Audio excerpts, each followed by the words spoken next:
Hi, and welcome to the D&D show. I'm Derek. Danita's not here. But hey, let's talk about the ABCs. And no, I'm not talking about the alphabet. I am referring to the fact that you should always be closing. Now, you say that, some of you have cringed. I know that you are thinking, I'm not a salesperson. I'm not salesy. I don't like to sell. I don't know how to sell.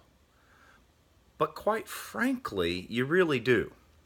And let's not make it sales as much as it is sharing your passion and your joy. The reason I say that you're a salesperson is, or a closer more specifically, is the fact that how do you get your children to eat their vegetables? Chances are you're a closer.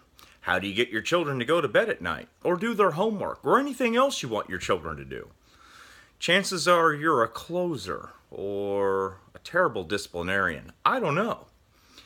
How did your husband or boyfriend or significant other get you to go on a date with them or date them or marry them? Chances are, as a matter of fact, they're a closer. And you allowed them to close you. Why? Because they were sharing their passion, right? So look, sales isn't a bad word and closing isn't a bad word. Matter of fact, they're good words. You should always be closing. Hence, A, B, C. Now, if I was to tell you that there are only 3 steps, 3 simple steps to be a good closer, would you believe me? Because there are. Number 1, make it about them. I know that we like to talk, but the problem is, they don't care how it's working for you, although that's where it starts. You need to get them talking. You need to get them telling you their needs, their wants, their problems. When you're meeting one-on-one or in a small group, your goal should be to get the other person talking. How else do you know, and how are you going to ascertain what is ideal or recommendations that you could possibly make if you're not listening to what they have to say? You know, my parents always told me God gave me 2 ears and 1 mouth, and I was supposed to use them in those percentages. Maybe you should do the same. There should be no doubt that they want to do this, and there should be no doubt your commitment to wanting to help. I call it using the alternative close. You know, if I'm saying that you should always be closing, then I mean it from more of a guidance standpoint and not from a pitchy standpoint. And when I say alternative close, let's say your kids are sitting there playing a board game and it's time to go to bed, and you just, hey, you guys got to go to bed. And they're going to rebel. They're going, no, we're playing our game, Mom. We don't want to go to bed yet. Right? And then you go through this round and round, and it's a common pitfall with most parents. Or a lot of parents. As a matter of fact, if you're smiling because this happened last night or last week or every night and every week, then why don't you Google the words love and logic. Get yourself the program for your children. Because what love and logic is, we use it with great success, and I highly recommend it to everyone that has children. But what love and logic is simply an alternative close. You offer solutions or you offer options to your children, i.e. your potential clients and downline, but the potential options that you're offering are desired responses for you. In your children's case, hey, I see you're playing a game, but it's time for bed. Do you guys just want to set that there and play tomorrow and finish it? Or do you want to finish your game and go to bed now? Or finish the game and then go to bed when you're done. Oh no, Mom, we want to finish our game, right? They're going to bed. Or, you know what, we can do this tomorrow. Well, they're going to bed. Chances are they'll take the first, chances are they'll finish the game, but it doesn't matter because your kids are going to bed. No fight, no tantrum, no laying on the floor and going nuts. You got them to do the desired thing. With your clients and your potential prospects, let's say you're having an event at your house, or you're having a make and take. Hey, I'm having a make and take on Saturday from 2 to 4 or Sunday from 5 to 7. Which would be more ideal for you? What you're doing is avoiding asking a yes or no question and leading them down to the path that what's available to them are desirable for you. Oh yeah, well, let's do Saturday. Saturday's much better for us. Church is, Sunday's church day and we got some family events. So can I come Sunday at 4? Absolutely. Bingo. You've got someone coming to your make or take. I could go on and on and on with examples, but you can understand this, right? I'm not asking questions where no is an answer that's available because people instinctively take the path of less resistance. If you ask a yes or no question, statistics say, even if they want to say yes, they're going to say no because it's easier. You'd say no all the time because it's easier, right? So what we're trying to do is avoid the easy way out by giving an easy alternative closed situation that's going to invoke the desired response and get you further along with the conversation with the person that you're trying to help. Again, there should be no doubt that they want to do this, and you've got them talking and you know some areas where you can help them, so you're sharing that and giving an alternative close. Always be closing and always use the alternative closing method to avoid the answer of no. Don't ask yes or no questions. Answer or ask alternative closure questions. Number 2, believe in the product. Are you using the products yourself? And this goes well beyond a few essential oils. If you're not a product of the product, then how is your enthusiasm and how is your passion for what you're doing going to be conveyed to the person? If you're not a product of the product and you're trying to sell the product, then everybody knows you are just a salesperson. You're not living it. You don't really believe it. They come over to your house and they're in your bathroom and they see, off-brand shampoos and got your Colgate toothpaste sitting there and a half a dozen things in your bathroom that you could be buying from yourself. That's odd. What about the cleaning products? I know you're using the essential oils, but are you using the other things? I've called on you ladies and Alex many times to say, replace buy from yourself. Do a personal inventory of your own home and convert your home into the Young Living product suite. Do the walkthrough and stop giving. The Waltons have plenty of money. Trust me, you don't need to spend more money at Walmart and Target and your grocer. They're doing pretty well. This is your business. Why not buy from yourself? What about the health lines, such as Ningxia Red, Amino Wise, Mind Wise, the protein powder? Have you guys used this stuff?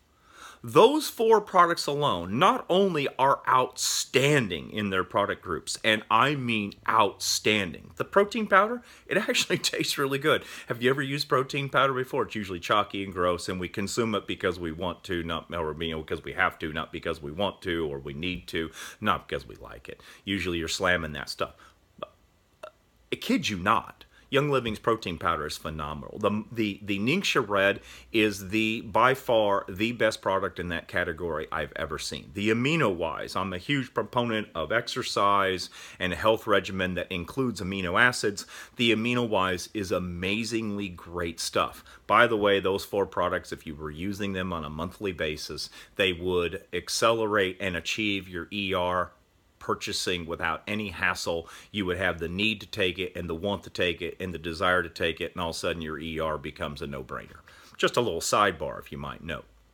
But regardless, you have to be a product of the product. Person needs to walk in your house, not just hear your pitch, because then you are just a salesperson, but they need to see you living it. You have to be a product of the product, and the stuff is great. Find me a product that you don't like from Young Living. I'd be amazed to hear the story because it doesn't exist.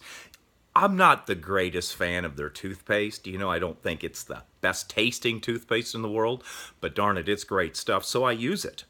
I don't have to have the sweetest toothpaste on this planet, but I can buy toothpaste from myself that's great quality and good for me, and I'm proud to be utilizing it. You come in our bathroom right now, as a matter of fact, we need more. There's 2 tubes of Young Living toothpaste because both are darn near empty and we're squeezing them for every last bit they've got. Be a product of the product. By doing it yourself and living it, you convey that passion and people see it and they want to be a part of it. Does anybody doubt that my wife has a passion for everything Young Living? She's a product of the product. She uses them all. She uses them diligently. And I'm here to tell you, my wife's skin looks 10 years younger now than it did 5 years ago.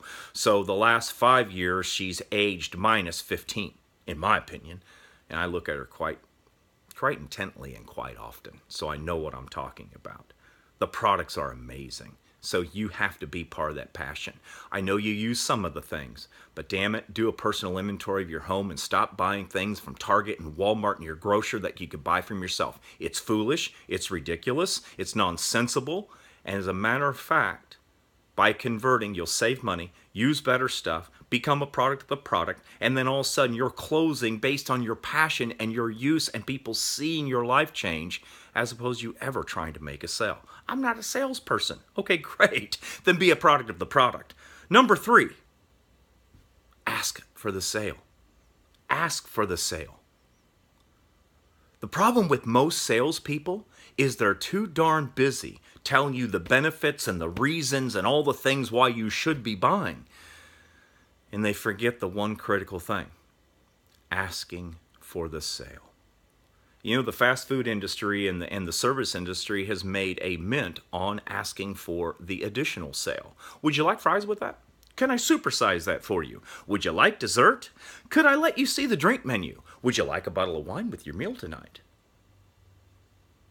Your service person is always closing. Their life is ABC. Have you ever left a restaurant and go, oh my God, that waiter, he was just too pitchy? No, you've never done that. What you did when someone was helpful and guiding you on the menu and saying, hey, the pork shank we have, it's my favorite thing. I eat it every time I get a chance. If you like pork, it's the best. We make it better than anybody. And you're like, I'm going to try that. And then you leave the restaurant and you go, wasn't he great? I love that guy. I want to go back there. I want to go back. Yeah, that's what you say. You've never left a restaurant saying that person was pitchy. You might say they were awful because they didn't share the passion, because they weren't a product of the product, because they weren't conveying and listening to your what do you like when you go into a restaurant? That's what if I was a service industry, if I was a server, I'd be like, do you like chicken? No, I'm really more of a steak person. Oh, well, great, so am I. We have the best, XYZ. Interject it there. Now, I'm not suggesting that you would do that and be lying to them. I just said in number 2, be a product of the product. Number 3, ask for the sale. It's really simple. Make it about them. Be a product of the product and believe in what you've got and ask for the sale. Always be closing. If you can get your kids to bed, you can be a closer. If you're married or dating somebody, you're a closer. Can I just go on with so many examples? I could go on and on and on. My entire life, from the moment I wake up to the moment I go to bed, I'm closing. I'm closing my wife on what I want to do. I'm closing my wife on what I don't want to do. I'm closing my kids on where we're going or what we should be doing or what I want to get or where. Again, I could just go on and on and on. Closing is not a bad word. Closing is a good word. Pitchy's a bad word. Selling when you're just trying to make a sale and you don't know anything about what you're talking about, you don't actually use the product, that is just selling. And people see right through that. If you make it about them, if there's no doubt that you have something that can benefit them and help them, and if you believe in the product because you're a product of the product and you use it, no one's ever going to fault you for asking for the sale. As a matter of fact, I can assure you they'll appreciate it. They're sitting there waiting for you to ask. So why don't you? Hey, by the way, it really is easy. Use all my methods and combine them. They're not really my methods. The by the way to inject in anything in any conversation at any time. I can bring up any topic I want at any time. I might have to be truthful about how I inject it in conversation, but I can assure you, you can be talking about widgets, and if I want to talk about Young Living, I can get that done in less than 30 seconds. Try me. I hope this helps. I'll be back tomorrow with more.